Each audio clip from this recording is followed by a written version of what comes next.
So the last game of the Pacific Nations Cup will be taking place at 10:15 p.m. New Zealand time, and it will be between the Japanese and the Flying Fijians. It's going to be an epic contest. Whoever wins this game, depending on the points differential and bonus points available in this contest, could walk away as the Pacific Nations Cup victor. But in this preview, we will be looking through at the previous fixtures, key players to watch out for both of these sides, and then a prediction at the end of who we think will be victorious. Before Japan, their first game of the Pacific Nations Cup didn't quite go to plan. They had a lot of errors, and it was costing them possession and also territory along the way. The Samoans, they had the same thing, but even with that, they just managed to walk away with the victory. Samoa winning it 24 points to 22. Not the way Japan wanted to start the Pacific Nations Cup. They had a lot that they could improve on heading into their next fixture, and that was up against the Tongans the week after. On the 29th of July,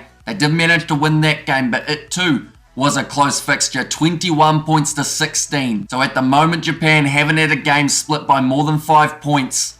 And to be honest, with this game up against the Fijians, there is a chance that that trend does continue. For Fiji, they managed to get themselves a good win over Tonga in the first round of the Pacific Nations Cup, winning that one 36 points to 20. So a 16-point margin. They had some good moments throughout that game, a lot of physicality, and a super sub in Semi Radradra that helped them secure the victory, starting extremely quick in that game, slowing down as it progressed, which is something that maybe they'll look at for this game up against Japan, as they did actually have it happen in their next contest up against the Samoans. They once again got off to a hiss and a roar, getting a whole heap of early points. Then Samoa slowly started to build their way back into the game. Fiji though still victorious.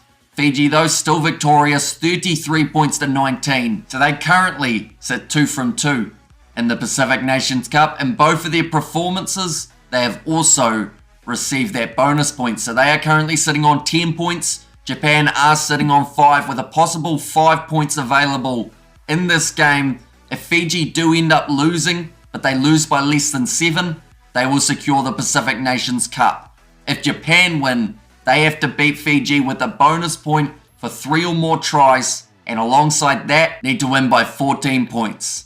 So it's a tough ask, but in front of a home crowd, and with some of the changes that they've made, anything is possible for this Japanese lineup. And speaking of the players, now we move on to looking at the key players throughout this fixture. For Japan, Amato Fakatava has been there the whole time. When it comes to these previews, he's been absolutely phenomenal throughout the Pacific Nations Cup. And I don't see it being any different in this game, seeing as his momentum is ticking over quite nicely in the back line. I like the fact that they're going back to Rikia Matsuda in the starting lineup rather than Seun-Sin, although Seun-Sin didn't really do too much wrong. Unfortunately though, in that last game, it just didn't quite click the way that they would have liked. So Matsuda back at number 10. I feel like him and Saito work quite nicely together, can open up the opportunity for a few of the men on the outside, such as Naikabula and also Mazariwa. I think a big performance also needs to come from Kotaro Matsushima.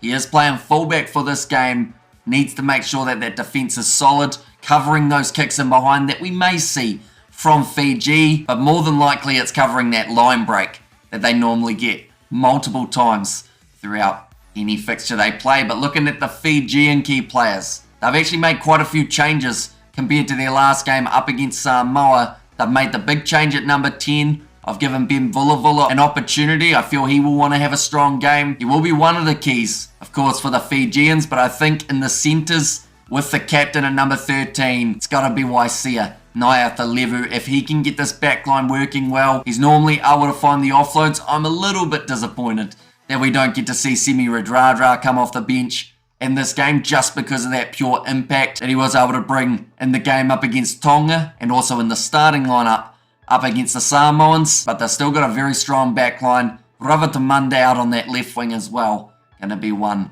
to watch out for. In the forward pack, they have also made quite a few changes. Sam Matavesi moves back into the starting lineup rather than Tavita Ikanaveri, who will be coming off the bench. Also, Meri Dedialangi goes from 6 to 8, but I would say that those two that I just mentioned, Both very handy players for the Fijians, and if they can get plenty of ball to those two, I'd say a lot of meters will be made for the Fijians. But now we're up to that stage of trying to predict a score of how this game will go. Now it is being played in Japan, where they currently have a 50% winning record for this Pacific Nations Cup. I mentioned that all of their games have been close up till this point, and the odds seems to be a little bit the same. Japan $2.35 compared to Fiji $1.62. Now I'm sure that when I looked at that only about 15 minutes ago, it was a little bit closer. I believe Fiji were actually around that $1.80 mark, which means that there's a little bit of late money coming on for the Fijians. People have seen their lineup,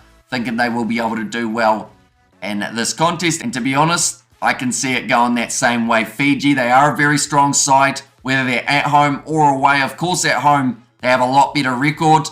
But Japan have showed that with that home field advantage, it doesn't always lead to results. It leads to close fixtures, which are always entertaining. But in this game, I am saying Fiji will win, and I am saying they will win it 29 points to 24. But that is the prediction, 5 points difference, so Japan would keep their close games going for the Pacific Nations Cup. But in this one, I think Fiji will just sneak the victory. But thank you all very much for tuning in to this preview. If you did enjoy, be sure to leave a like and subscribe. We will be covering this game on the channel, so be sure to check that out as well. But thank you all very much for tuning in, and I will see you all for the next one.